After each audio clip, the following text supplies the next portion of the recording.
좀비와 개고기. 좀비의 주요 증상 중 하나, 광견병. 그러니까 막 사람을 몰려고 달려드는 게 광견병과 유사하다. 막 그런 이야기가 있죠. 그리고 치사율이 높고, 한번 몰리면 바로 전염되고. 다행히 광견병도 예방주사와 치료제가 있다고 들었어요. 뭐 이런 거에 대해서 연구를 많이 하겠죠. 그 WHO 월드 헬스 오그제미네이션 하여튼 거기 그런 데서 이런 특이한 질병, 코로나 같이 이런 특이한 질병이 치명적인 인간에게 치명적인 질병이 만들어지면 또 발견이 되면 거기에 대해서 학자들이 연구를 해요. 전 세계에 이게 퍼져나갈 수 있으니까 이렇게 치명적인 어떤 그런 질병들은 그죠? 연구를 해서 백신을 만들고 그 치료제와 백신을 만들고 있기 때문에 크게 걱정을 안 하셔도 될 것 같은데 지금 이제 코로나도 지금 만들고 있죠. 코로나도 만들고는 있는데 뭐 그렇게 좀 있으면 만들어지겠죠. 지금 뭐 백신에 대해서 만들고 있다고 하니까 지금 이제 태풍 때문에 약간 묻혔는데 지금 저도 좀 걱정이긴 해요. 태풍이 와서 저렇게 승수가 많이 나면 이렇게 씻겨져 내려가 버릴 텐데 세균이 바다 쪽으로. 그러면 그 세균이 물고기 같은데 이렇게 들러붙거나 물고기가 어떻게 생활하다가 마시게 되거나 아니면 그 인간과 비슷한 돌고래 같은 거, 고래나 돌고래 그런 친구들한테 몸속에 들어가면 고래가 죽을 텐데 또 그걸 인간이 먹게 되면 또 전염이 될 수도 있어요. 꼭 익혀 드시라고. 그죠? 100도 이상의 어떤 이렇게 쪄 드시든지 불에 세균이 완전히 사멸을 해버리게 바짝 익혀 드시는 방법에는 없어요. 그죠? 근데 생선을 드실 때 좀 조심해야 되지 않을까? 당분간은 이제 회로 드시는 건 좀 자제를 해야 되지 않을까? 그죠? 그런 생각이 들어요. 그죠? 그래서 제가 광견병과 관련해서 이렇게 좀 궁금해서 아랍 쪽에 유명한 개가 있나 싶어서 검색을 해봤어요. 근데 없더군요.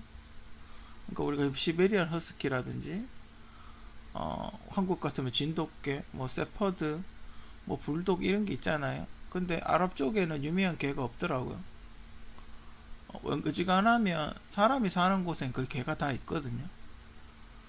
근데 없더라고요. 아랍에는. 왜 없을까? 이거와 연결해서 생각을 해보니까 왜 없을까? 그러니까 분명히 광견병은 옛날에도 있었을 거예요. 그죠? 제가 보기에는 분명히 근데 개 정도는 사람이 제압이 가능하기 때문에 물론 혹가다 몰릴 수도 있겠지만 개 정도는 사람이 충분히 제압을 가능하기 때문에 아마 미친 개는 죽였을 거라고 봐요. 그죠? 근데 아랍에는 전혀 유명한 개가 없다. 굉장히 특이해요. 그죠? 사람이 사는데 개가 없는 지역이 거의 없는데 없어요. 아랍에는. 아랍에 유명한 게 뭐 있죠?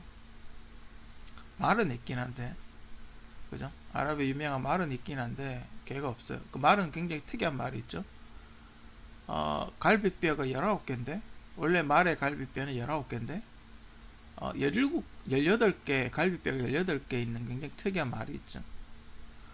그 말을 제외하면 별로 그렇게 유명한 아랍권에 유명한 동물이 별로 없어요. 뭐 뱀이라든지 뭐 그런 게 사막엔 좀 있긴 하겠죠. 워낙 이 척박한 환경이다 물이 없으니까 걔도 아마 견디기가 힘들었겠죠. 그래서 개가 없어요. 그죠? 그렇다면 아랍 쪽에 만약에 좀비 바이러스나 광견병 같은 게 퍼졌다고 가정을 했을 때 그거는 유럽 쪽에서 데리고 온 개들이겠죠. 그죠? 로마나 저쪽 북유럽 쪽에서 키우던 개를 전쟁을 하면서 데리고 와서 이렇게 퍼진 개들이겠죠. 그죠? 하여튼 아랍에는 전통적으로 유명한 개가 없어요. 그죠? 뭐 있는데 제가 모를 수도 있지만 어쨌든 검색상에는 안 나와요. 아랍 하면 딱 떠오르는 강아지 없죠. 저도 그렇게 없어요. 그죠? 아무튼 왜 없을까라고 생각을 해보니까 비슷한 거죠. 그러니까 좀비하고 전투를 많이 했던 거죠. 아랍하고 이슬람 국가하고 굉장히 많이 싸웠잖아요. 유럽하고 예전부터. 그래서 이 개가 개한테 물리면 이상한 증상을 보인다는 어떤 그런 게 있었겠죠. 그래서 개를 아마 다 죽여버린 게 아닌가. 개가 보이면 개한테 전염시키는 뭔가가 있다. 그래서 개를 다 죽여버린 게 아닌가. 그렇게 생각을 해. 그러니까 우리가 한국 사람한테 지금 7월달 복날쯤이 되면 계속 동물 사람들이 와가지고 동물 보호주의자들이 와서 개고기 먹지 말라고 계속 그렇게 이야기를 하죠. 처음에는 이제 강아지들이 이렇게 하니까 강아지들은 우리의 친구니까 먹지 말라고 뭐 그렇게 세무에 그렇게 생각을 했어요. 그죠? 근데 지금 보니까 좀비하고 광견병, 좀비 이런 거랑 연결시켜서 보니까 개고기를 계속 먹게 되면 광견병이 걸릴 수 있다. 뭐 이런 의미에서 먹지 말라고 하는 걸 수도 있다라는 생각이 들어요. 그죠? 대구에 코로나가 처음에 번졌을 때 지금 대한민국은 전국에 다 개고기를 거의 안 팔아요. 그죠? 하도 난리를 쳐가지고 이미지가 안 좋아지니까 전국에 있는 개 도축 시장을 없애버렸어요. 부산에 굉장히 큰 게 하나 있었고 대구에도 하나 있었는데 지금 전국에 다 없애버리고 대구 칠성시장 하나만 남아 있는 걸로 알아요. 근데 몰래 잡아먹겠죠. 도축을 뭐 이렇게 시장 같은 데서 대놓고 팔진 않지만 개인적으로 잡아먹긴 하겠죠. 그죠? 뭐 어찌됐건 공식적으로 파는 시장은 없어요. 대구 외에는. 코로나가 어디서부터 시작했어요. 그죠? 어디가 창궐 했어요. 그죠? 처음에 한국에서 대구에서 먼저 시작을 했죠. 그죠? 이건 처음에는 뭘 의미하는 걸까요? 그죠? 개고기 먹지 말라는 거에 대한 경고인가요? 그죠? 근데 희한한 건 대구는 빨리 극복을 했어요. 오히려 개고기를 먹지 않는 지역이 더 많이 사망자가 더 많아졌어요. 특이하죠? 그러면서 어떻게 해요? 개고기 먹지 말란 소리가 사라졌어요. 자, 이게 한국의 독특한 음식 문화예요. 이게 어떤 음식 문화냐? 독이 있잖아요. 어떤 독이 있어요. 어떤 독을 조금씩 그러니까 본인이 감당할 수 있을 만큼 섭취를 하면서 몸에 저항력을 키우는 거예요. 즉 한국 사람들은 개고기를 먹음으로 해서 광견병에 대한 저항력을 키우는 거예요. 많이 먹지 않죠. 그러니까 보통 개를 잡거나 하면 이제 나눠 먹죠. 캐봐야 한 그릇 아니면 두 그릇 정도밖에 안 먹어요. 그러면서 개가 이렇게 광견병이 생길 수 있는 유전 그런 성분 그런 성분을 섭취를 함으로 해서 몸에서 어떻게 항체가 생기는 거예요. 그 항체가 생긴 사람이 자식을 낳아서 유전적으로 저항력이 강해지는 거예요. 김치도 마찬가지고 우리가 된장이나 간장을 먹는 이유도 마찬가지예요. 어떤 외국인은 한국의 전통 메주의 하얀 곰팡이 일종의 페니실린이죠. 그 곰팡이를 핀 된장을 먹기 때문에 한국은 암 발생률이 높다라고 이야기를 했어요. 근데 그게 아니죠. 된장도 마찬가지죠. 우리 주변에 있는 균이 콩에 달라붙죠. 그죠? 콩에 달라붙어서 일종의 예방 접종 같은 게 되는 거예요. 그걸 깨끗이 씻어서 소금에 이렇게 잡균을 죽이죠. 그 안에 수술 넣고 된장 만드는 과정을 이렇게 쭉 보면 그건 일종의 백신을 만드는 것과 비슷한 그런 과정을 거쳐요. 근데 그걸 매일 조금씩 먹죠. 된장을 하루에 몇 킬로씩 먹진 않거든요. 매일같이 조금씩 먹죠. 조금씩. 그래서 몸에 면역성을 키우는 거예요. 그래서 어떤 한국 사람들의 특징, 한국 사람들은 그 예로부터 한의학이 발달되어 있기 때문에, 한의학도 마찬가지예요. 독초 같은 걸 매일같이 조금씩 먹는 거예요. 그러니까 죽지 않을 만큼 조금씩 먹다 보면 몸에 그 저항력이 생기는 거예요. 그죠? 그래서 한국 사람은 오히려 개고기를 먹었기 때문에 오히려 간견병이나 이런데 그런 병이 들어왔을 때 저항력이 강해지는 거예요. 그죠? 유태인들은 좀비를 잘 이용을 했다. 이 역사적으로 쭉 봤을 때 모세, 예수님, 2차 대전 이런 걸 쭉 봤을 때 그러니까 유태인들이 전멸을 할 것 같은 그런 시기가 있었잖아요. 그랬을 때 뭐 탈출을 하고 뭐를 하고 그런 걸 했을 때 좀비의 어떤 그걸 이용한 게 아닌가. 일종의 세균전이죠. 그러니까 나병, 그 한센병, 나병이라 그러는데 나병 한센병이라는 그 병이 있어요. 그 병을 이렇게 전염을 시킨 게 아닌가. 그러니까 만약에 이집트 같은 거 출애굽할 때 모세가 거길 떠날 때, 그죠? 그러니까 이 사람들은 나병 한센병에 대해서 어느 정도 저항력이 있는 거죠. 아니면 치료제나 약 같은 게 있었던지, 전통적으로, 아니면 한센병이 되게 강한 사람들이었던지, 그래서 세균전을 퍼뜨리지 않고, 퍼뜨리니까 거기 보면 출애굽 때 보면 뭐 여러 가지가 있죠. 문에다가 뭐 양의 피를 바른다든지, 뭐 장자가 먼저 죽는다든지, 뭐 이런 여러 가지 그 모세가 저주를 했다고요. 그 저주가 이런 그 한센병이라든지 광견병이라든지 좀비 같은 뭐 그런 어떤 거와 연결이 되어 있지 않나. 꼭 좀비가 아니라도 생화학 무기 같은 거, 전염병 같은 걸 이용을 했지 않나. 그렇게 생각이 들어요. 그죠? 그러니까 뭐 나일강에다가 피를 뿌려버린다든지, 그죠? 그러니까 나일강에 그 한센병이 들린 사람의 그 시체, 누군가 이렇게 그 한센병 걸린 사람의 피를 뽑아서 뿌려버리는 거죠. 그러면 강이 다 오염이 될 테니까, 그죠? 그럼 그 나일강을 그 나일강에 있는 물을 먹어서 뭔가 이걸 했을 테고, 그죠? 그 생활을 했을 테고, 원래 그게 꼭 모세뿐만 아니라 전쟁을 하면 가장 먼저 하는 게 그런 식수를 오염시키는 거예요. 식수를, 사람이 물이 없으면 못 사니까 식수를 오염시키는 것도, 독을 풀고 이런 게 굉장히 그 전쟁을 할 때, 고대 전쟁을 할 때는 굉장히 중요한 전술 중에 하나예요. 그죠?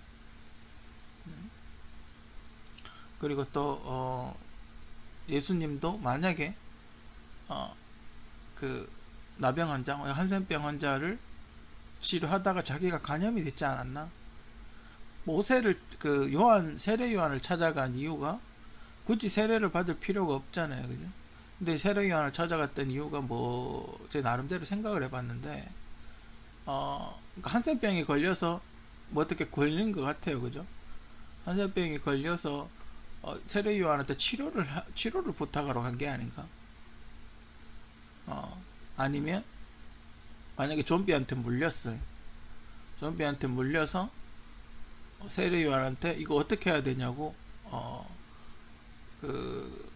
물어보러 간 게 아닌가? 그래서 세례 요한이 치료를 목적으로 어떤 테마 행위를 한 게 아닌가? 그게 유사해요. 그죠? 세례를 주는 것과 뭐 그때 당시엔 방법이 없었겠죠. 치료법이 없었을 때니까 자기가 할 수 있는 일을 했겠죠.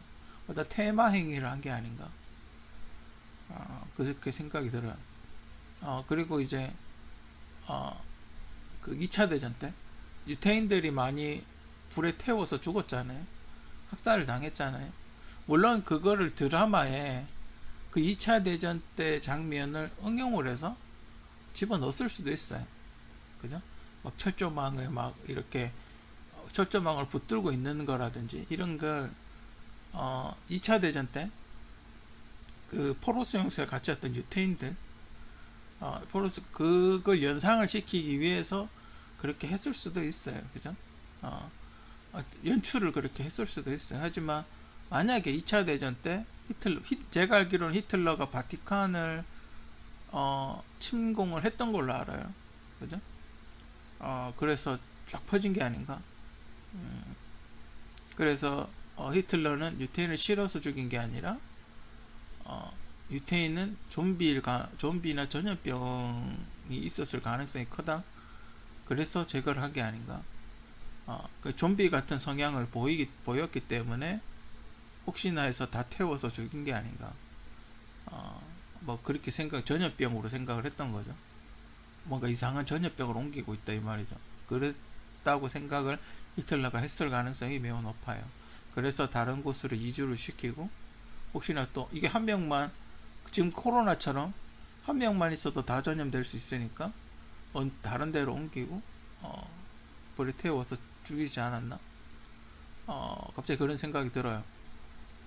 결국 히틀러가 그렇게 엄청난 무기, 제트기까지 만들고 진짜 히틀러가 만든 무기들을 이렇게 요즘 전쟁사에 이렇게 보면 도대체 히틀러가 왜 졌는지 이해가 안 되는 어마어마한 무기들, 어마어마하게 강력한 무기들이 있었음에도 불구하고 왜 졌을까? 그죠? 이해가 안 되는 거예요. 그죠?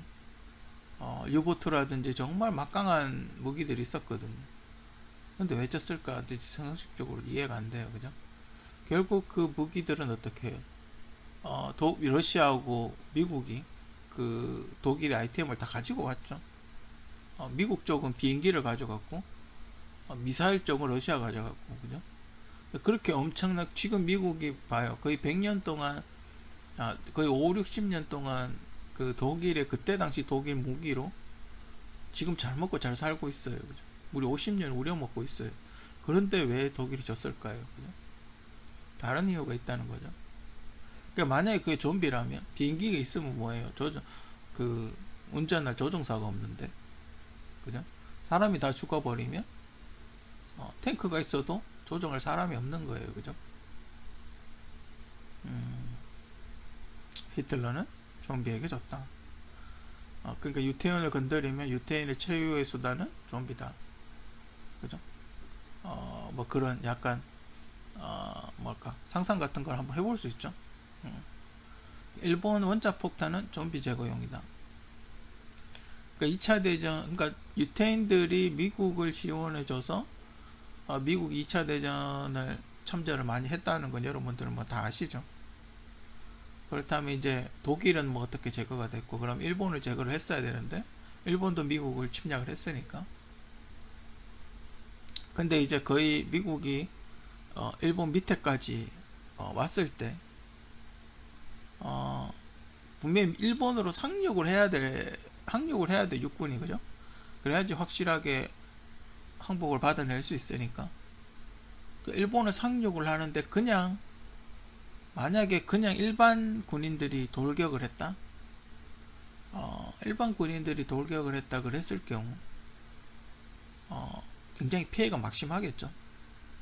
그리고 뚫는다는 보장도 없고 본토니까 어마어마한 군인들이 그때 당시 무기 체계를 봤을 때 어마어마한 인원수들이 상륙할 때 죽어 나갈 가능성이 크죠. 그리고 그쪽은 물의 흐름이라든지 이런 걸 잘 몰라요. 그죠? 지금이야 알겠지만 그때 당시에는 잘 모르던 시절이에요. 그죠? 피해가 막심했겠죠. 자, 그렇다면 좀비가 있다고 가정을 해봅시다. 소수의 좀비를 해안가로 침투를 시킨 후에 상황을 이렇게 멀리서 지켜보는 거죠. 그러면 이제 그쪽이 난리가 나겠죠. 사람들이 난리가 나겠죠. 그죠? 꼭 바이오 하자드 우리 바이오 하자드 보잖아요. 게임. 그 바이오 하자드와 같이 그쪽 지역이 완전 난리 날 거예요. 그 항구가 있는 그쪽에, 그죠? 배를 대릴 수 있는 지역에 별다른 손실 없이 가는 게 가능해요. 그죠? 그리고 어떻게 해요? 근데 너무 많이 번진 거죠. 그죠? 속절없이 너무 많이 번진 거죠. 그 감당이 안 되니까 회복탄을 투여한 거예요. 그죠? 뭐 그렇게 생각을 한번 해봤어요. 일본에도 분명히 그런 기록이 남아 있을 거예요. 그죠? 만약에 정말 좀비가 2차 대전 때 사용됐다면 분명히 일본에도 좀비 기록이 남아 있을 거예요. 어딘가 탑시크리트에 있겠죠. 그죠? 근데 그게 그때 당시에는 좀비라는 용어 자체가 그때 당시 있었는지 없었는지, 이게 좀비인지 아닌지, 그냥 우연히 전쟁을 하다 미쳐서 사람이 물고 늘어진 건지, 그죠? 아니면 그냥 뭔가 핵폭탄을 쏴버렸으니까 모든 게 다 사라져 버린 거죠. 그러니까 뭔가 증거로 쓸만한 뭔가가 없으니까 사람들이 이게 있었는지 없었는지 확인 자체가 안 되는 거죠. 그죠? 만약에 좀비가 만약에 해병대 상륙하듯이 그렇게 했다가 가정을 했을 때 한 명만 있으면 되죠. 그죠? 아픈 사람인 것처럼 가정에서 한 명만 있으면 되죠. 그죠? 조그만 배에 태워서 보내면 되죠. 그죠? 해안가로. 그럼 사람들이 일본 군복 같은 거 입혀놓고 보내면 뭐 전쟁하다 죽은 사람인가 보다 그래가지고 시신을 수습하려고 가지고 가겠죠. 그러면 이 깨어나서 물어버리겠죠. 그죠? 뭐 일단 그런 상상을 해볼 수 있어요. 그죠?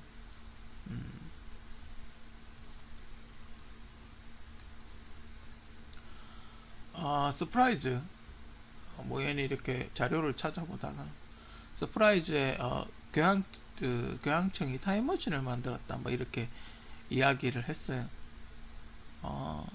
그래서 뭐 이렇게 여러가지 뭐 신부님들하고 모아가지고 타임머신 같은 걸 만들었는데, 이건 사람을 직접적으로 보내는 게 아니고 그냥 영상만 보는 그런 거래요. 그런 영상만, 사람을 직접적으로 보내는 게 아니면 영상만 보는 건 이미 밝혀졌죠. 그죠? 이 컨택트라는 영화를 보면 이거와 관련해서 잘 나와 있어요. 그리고 2명의 학자가 미국으로 가서 로켓 연구를 했다는데, 그 사람이 다시 미국으로 가서 이 시스템을 투자를 받아서 좀 더 확대를 시켰겠죠. 그게 확대시킨 게 컨택트라는 영화에 나오는 이 시스템인 거예요. 그죠? 이 원리는 예전에 제가 이야기를 했는데, 그러니까 방송을 하는, 우리가 방송하고 무선 통신을 하잖아요. 그러니까 전파, 우리가 안테나를 해서 방송국 전파를 받아서 TV를 보잖아요. 이제 그거를 그렇게 하다 보면 그렇게 그 방송국에서 쏘는 전파들이 우주로도 날아간다는 거죠. 그러면 그 전파로 날아가는 속도가 만약에 1이라고 가정을 했을 때, 이렇게 엄청난 전파만원경 수준의 이 전파가 만약에 10의 속도로 날아간다. 여기 출력이 세게 해서 10의 속도로 전파를 쏜다라고 가정을 했을 때 1이라고 쏘는 전파 속도를 10이 따라잡는 거죠. 그렇게 해서 그 전파를 이렇게 우리 TV 수신이 하듯이 땡기는 거죠. 그렇게 하면 이렇게 잡을 수가 있어요. 화면은 볼 수가 있죠. 과거는 알기가 힘들겠지만 미래는 알 수 있었을 거예요. 만약에 이게 1958년도에 교양청이 이 타임머신을 정말 만들었다면, 파티마 3년이라고 있는데, 그때 이제 수녀님이 봤다라고 이야기를 했는데, 그런 현상들, 만약에 그런 현상이 일어났다면 뉴스에 나왔겠죠. 그러면 그런 현상이 일어난다는, 며칠 만에 일어나고 자세하게 만약에 뉴스에 나오면 그 현상을 이용할 수도 있겠죠. 그죠? 그리고 앞으로 어떤 일이 일어날 거고, 어떤 사람이 우리한테 도움이 될 거고, 어떤 조직이 어떻게 돼야 우리가 어떻게 살아남을 수 있다라는 게 이렇게 전략적으로 할 수 있겠죠. 기록 같은 걸 해올 수 있겠죠. 전 이건 뭐 충분히 만들 수 있다고 봐요. 그러니까 이거를 제가 보기에는 직접적으로 누설을 하지 않고 간접적으로 누설을 한 것 같아요. 그러니까 영화를 만든다든지 만화를 만든다든지 약간 이렇게 탁 대놓고 이야기를 안 하고 알기 쉽게, 그러니까 어렸을 때 봐도 알기 쉽게, 누가 봐도 알기 쉽게 영화라든지 만화로 만들지 않았나. 그렇게 나온 게 마블, DC, 뭐 드래곤볼, 뭐 또 뭐가 있죠, 뭐 그런 만화들, 우리가 흔히 보는 인기 만화들, 뭐 원피스라든지 뭐 그런 만화들의 이런 스토리 같은 게 영향을 미치지 않았나? 근데 개인적으로 특히 미국 영화들, DC 같은 거, DC 만화들에 많은 영향을 미치지 않았을까? 뭐 그렇게 생각이 들어요, 그죠? 분명히 그 DC 만화나 마블 만화들은 보면 스토리가 단순하게 그 어벤져스에 나오는 스토리하고 물리학자들이 이야기하는 스토리하고 맞아떨어진다는 뭐 그런 얘기가 굉장히 많았었죠. 그리고 그 어벤져스에 들어가 있는 그 시나리오 안에는 현대 물리학의 어떤 그 기술, 현대 물리학에서 이야기하고 있는 이론들이 상당히 많이 들어가 있었어요. 그죠? 그런 걸로 봤을 때 이렇게 만화 같은 걸 보면 손쉽게 그리니까, 그죠? 그리고 또 하나 할 수 있겠죠. 만약에 여기에서 더 발전돼서 컨택트 영화처럼 타임머신까지 만들었다라고 가정을 했을 때 다빈치 코드가 나올 수 있죠. 만약에 교양청에서 사람을 직접적으로 보낼 수 있는 타임머신을 만들었다라고 가정을 했을 때, 그러면 네가 만약에 과거로 갔을 때 성공을 하게 되면 무언가를 만들어라. 예술품이나 조각상이나 그림을 그리라. 그러면 우리가 알 수 있을 것이다. 그죠? 그리고 그런 식으로 만약에 이야기를 했다라고 가정을 해봅시다. 그러면 수많은 그게 있겠죠. 예술 작품들이, 그러니까 기독교적 예술 작품들이 수많은 작품들이 있겠죠. 그죠? 그게 바로 그 자기들만 알 것 같은 각도라든지, 그러니까 대놓고 하면 티가 나니까 다빈치 코드와 같은 거를 그 작품 안에 심어 넣는 거죠. 그럼 자기만의 코드를 심어 놓으면 이거는 몇 년도에 출발했던 누군가가 만든 작품이다. 그죠? 그럼 이 사람은 몇 년도에 출발했던 누군가가 만든 것이다 라는 게 나오겠죠. 그리고 만약에 그림 같은 걸 어디다 숨겨놨어요. 그림 같은 거 어딘가에 숨겨놨으면 그 다빈치 코드를 해석을 해내면 뭐 어디 벽을 깨면 그 뒤에 그림이 있다든지, 그죠? 뭐 그런 게 나올 수 있겠죠. 타임머신이 존재하는 것 같아요. 제가 보기에는 타임머신은 존재하는 것 같아요. 그 타임머신을 존재하는 뭐 미래겠죠. 뭐 미래니까 타임머신이 존재한다고, 미래의 타임머신이 존재한다고 해도 어차피 과거로 가버리니까, 그죠? 어차피 과거로 가버리니까 상관이 없어요. 그죠? 지금 타임머신이 없다고 앞으로도 시간 여행을 못한다는 그런 이야기는 말이 안 되는 거예요. 그죠? 왜냐면 미래에서 몇천 년 후에 타임머신을 만들어도 과거로 가버릴 테니까, 그죠? 상관이 없는 거죠. 한국에도 그런 게 있어요. 그 이탈리아 가면 그 비너스 상이라든지 다비드 상이라든지 뭐 그런 게 있잖아요. 한국에도 그 비슷한 게 있어요. 석굴암 같은 거, 그죠? 석굴암 있고, 대구 가면 갓바위라고 있어요. 팔공산 가면 갓바위라는 게 있어요. 그거는 최근에 만든 게 아니고 굉장히 옛날에 만든 거죠. 되게 오래된 조각상이죠. 그 조각상들 보면 다 미스테리예요. 그죠? 어떻게 그렇게 곡면을 깨끗하게 깎았는지, 그 당시 기술로 어떻게 그렇게 입체적으로 어떻게 그렇게 깎았는지에 대해서는 지금도 미스테리예요. 그죠? 갓바위 같은 거는 뭐 그렇다 치더라도 석굴암 같은 거는 굉장히 미스테리예요. 어떻게 그 높은 산에 어떻게 그렇게 도움 형태로 만들었는지, 약간 벙커 같이 그렇게 만들었는지 지금도 학자들은 미스테리예요. 그죠? 한국에도 그런 게 있어요. 한국 사람도 타임머신을 타고 왔을 가능성이 매우 높다. 그죠? 이게 한센병이라는 병이 심해지면 이렇게 된대요. 한센병이라는 게 심해지면 이렇게 된대요. 일종의 그 한국에서 문디라 그러죠. 한국에서 이제 문디라고 그렇게 이야기하는 그 분인 것 같은데, 이렇게 모여있죠. 이분들은 그 수용소 비슷한 데서 전염이 될지도 모르기 때문에 모여있죠. 근데 다행히 지금은 치료제가 개발이 돼서 한 2년 정도 약을 꾸준히 복용을 하면 치료가 된답니다. 다행히. 근데 이렇게 이게 지금 그나마 양호한 걸 제가 지금 음, 사진을, 물론 이거 심화 정말 이제 거의 말기겠죠. 그나 말기 중에 좀 상태가 좀 양호한 걸 지금 사진을 여기다 해놨는데, 정말 실제로 사람이 심한 사람은 장난이 아니더군요.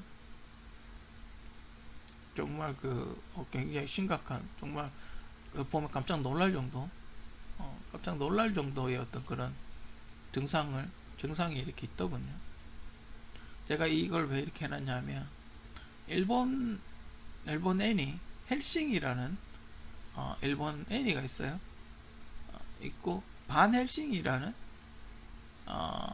이게 뭐 전설인지 소설인지 모르겠는데 테마사죠, 일종의. 반헬싱이라는 테마사가 있고, 헬싱이라는 일본 애니가 있어요. 물론 여기서 아마 반헬싱이라는 거에서 영감을 받았을 거라고 생각을 하는데, 이 애니메이션은 대충 어떤 내용이냐면, 이 사람이 이제 뱀파이어예요. 이 사람이 경찰인데, 이 사람이 어떤 가문을 지키는 오래 살은 뱀파이어인데, 이 친구가 어떻게 사고로 죽어가는 거예요. 총을 맞았나 그랬는데, 이 사람이 자기 조수로 이 여자 군인, 여자 경찰 같은 사람이죠, 물어서 이 친구도 뱀파이어로 만들어서 자기같이 훈련을 시키는 뭐 그런 내용이에요. 여기 보면 히틀러도 나오고 독일군도 나오고 뭐 좀비도 나오고 그 서양 귀신들이 되게 많이 나와요. 늑대인간 같은 것도 나오고. 그러니까 이거 내용이 거의 흡사하죠. 다만 이 주인공이 뱀파이어라는 것만 다르고, 바네싱이라는 거 여러분들 많이 보셨겠지만 영화에도 있고 게임도 있고, 그죠? 뱀파이어와 늑대인간 같은 그런 귀신을 잡으러 다니는 그런 사냥꾼 같은 거죠. 이런 걸 보면 문득 좀비하고 바티칸하고 연결을 시키면서 생각을 하는 게, 이 사람이 이제 좀비라고 생각을 하게 되면 이 사람이 바티칸을 지키는 어떤 좀비 같은 거죠. 그죠? 그리고 이렇게 물어서 간염을 시키고 바티칸에 들어오는 적군을 뭐 이렇게 막아내는 뭐 그런 내용과 유사해요. 제가 이야기했던 그런 것과 굉장히 유사하고, 이것도 뭐 그런 거랑 비슷하죠. 그러니까 이 반헬싱은 제가 보기에는 그러니까 큰 규모의 좀비를 제거를 하고 숨어 있는 좀비들 있죠. 그러니까 드문드문 마을에 이렇게 한 명씩 드문드문 숨어 있는 좀비들을 찾아서 제거를 하는 그런 형태가 아닌가. 대규모의 전쟁이 아니라 드문드문, 그죠? 이렇게 한 명씩 어딘가에 이렇게 숨어 있는 좀비들을 제거하러 다닌 사람이 아닌가. 그걸 어떻게 재밌게 전설로 만든 게 아닌가. 그죠? 영화로 만든 게 아닌가. 뭔가 이것도 시나리오 쓰려면 뭔가 근거가 있어야 될 거란 말이에요. 그죠? 그걸 근거로, 그걸 바탕으로 각색을 한 게 아닌가. 그 외형상 보면 지금 현재 좀비랑 비슷해요. 그죠? 그죠? 여기서 이제 한센병 플러스 광견병 플러스 하면 번지겠죠. 그렇게 빠른 속도로 번질지는 모르겠지만 번질 가능성이 있죠. 그죠? 그러니까 이런 사람을 예수님이 치료를 해줬다는 건데, 어떻게 치료를 해줬을까요? 그죠? 뭐 두 가지 중에 하나가 있죠. 예수님이 자신의 피를, 만약에 예수님 몸에 항체가 있어요. 그죠? 예수님 몸에 한센병 항체가 있으면 예방접종 조사 같은 걸 하잖아요. 그 피를 그 제자들한테 줬듯이 술이나 이런 거 타서 마시게 했을 가능성, 그러면서 자연적으로 치료가 됐을 가능성. 그 성서에 보면 뭐 이렇게 바로 치료가 됐다라고 그렇게 이야기를 하는데, 뭐 그건 약간 과장이 됐을 수 있죠. 시간이 지나면서 조금씩 좋아졌을 가능성이 매우 커요. 그죠? 같이 자신의 피를 뭐 술이나 이런 거에 타서 마시게, 물이나 술에 타서 마시게 했을 가능성이 매우 높아요. 그게 치료제나 백신, 그러면 어떻게 그 안에 균이 한센병 환자에게 들어가서 뭐 어떤 바이러스라든지 뭐 어떤 작용을 했던 여러 가지 무언가를 제거를 해줬을 가능성이 매우 높아요. 그죠? 이걸 만약에 좀비가 아니라면 예수님은 이 한센병을 로마군한테 한 게 아닌가? 전염을 시킨 게 아닌가? 생화학 무기로 사용을 한 게 아닌가? 왜냐하면 왜 제가 그렇게 생각을 하냐면 당시 로마군을 무력으로 제압을 할 수 있는 능력이 이스라엘은 없었어요. 그죠? 옛날 우리가 일본한테 대항을 못했듯이 당시 이스라엘에는 무력이라든지 그리고 이렇게 식민 지배를 당하게 되면 무기라든지 이런 거를 철저하게 통제를 하기 때문에 무력으로 로마군을 이길 가능성은 매우 낮았어요. 그러면 만약에 그때 당시 생각을 했다면 그럼 전염병을 하는 게 어떨까라고 그런 전략을 했을 가능성이 매우 높아요. 그죠? 전염병을 퍼뜨려서 파워를 떨어뜨린 다음에 자기 스스로가 이렇게 전염병 때문에 물러가게 만드는 그런 게 그 모세가 했던 것처럼 그렇게 했을 가능성이 매우 높아요. 그죠? 전략적으로 봤을 때 그리고 그 예수님 같은 경우는 자기가 희생을 해야 자기가 희생을 해야 그 사람들이 뭐 이렇게 독려를 한다든지 뭐 그런 거 있잖아요. 독려를 한다든지 사람들을 이렇게 뭉치게 만든다든지 뭐 그렇게 될 거라고 생각을 했겠죠. 제가 보기엔 유다는 예수님의 피를 마시지 않았던 것 같아요.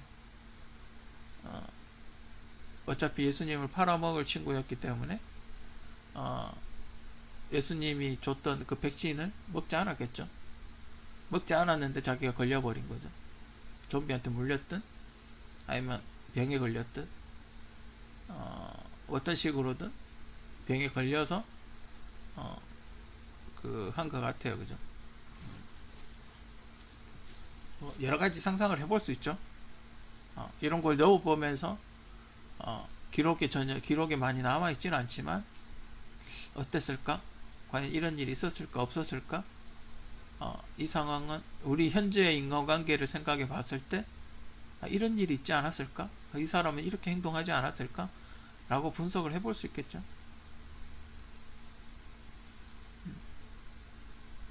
전 타임머신이 있다고 봐요. 왜냐하면 과학자들의 일종의 꿈이거든요. 타임머신은 과학자들의 꿈이에요.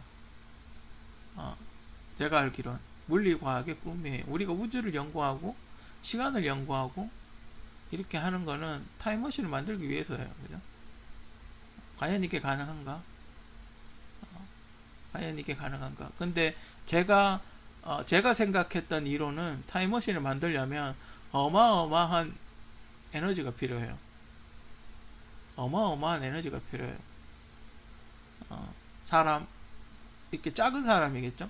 그러니까 타임머신으로 사람을 보내려면 몸무게가 많이 나가는 사람보다 몸무게가 작게 나가는 사람일 가능성이 커요. 그죠? 그래야지 에너지가 적게 되니까. 근데 그러다 보니까 성공 확률이 떨어지는 거죠. 신체 조건이 약하니까 누군가에게 동물한테 죽이거나 누군가가 그쪽에 현재 살고 있던 사람한테 죽임을 당하거나 생존 확률이 떨어지는 거죠. 생존 확률을 올리려면 덩치 더 크고 싸움도 잘하고 뭐 그 전투 기술을 갖고 있는 사람을 보내야 돼요. 그죠? 그러다 보니까 더 많은 에너지가 필요한 거죠. 그죠? 원리는 간단해요. 타임머신의 원리는 사람을 원자 단위로 분해를 시켜서 인터넷을 쏘듯이 쏘는 거죠. 빛보다 빠르게 광속보다 빠르게 만약에 그렇게 해서 뒤로 돌리는 거죠. 그러면 가능해요. 근데 이론상은 그래요. 제가 생각하는 이론은 그래요. 고출력으로 쏘는 거죠. 근데 사람을 분자 단위로 분해를 했다가 다시 조립하는 게 그렇게 쉽지가 않죠. 우리 스타트랙 보면 왜 여기 그 마커를 딱 누르면 이렇게 싹 올라가잖아요. 그 정도의 기술 수준이 돼야 되는 거죠. 그 정도의 기술 수준이 돼서 그걸 반대로 뒤로 쏴버리면 된다는 타임머신이 가능할 수도 있다. 그래서 타임머신을 보면 영화에 나오는 타임머신들을 보면 막 회전을 하죠. 사람이 기계에 타고 막 회전을 하다가 어딘가로 슉 날아가죠. 그게 그런 원리예요. 원심분리 기와 같은 원리죠. 근데 원심분리 그렇게 됐을 때 사람이 과연 분자 단위로 분해를 할 수 있나? 사람을 분자 단위로 분해를 하려면 정말 엄청난 에너지가 필요할 거예요. 그죠? 그리고 그걸 원래 상태로 또 재조립을 해야 되잖아요. 그게 실시간 스트리밍 있죠.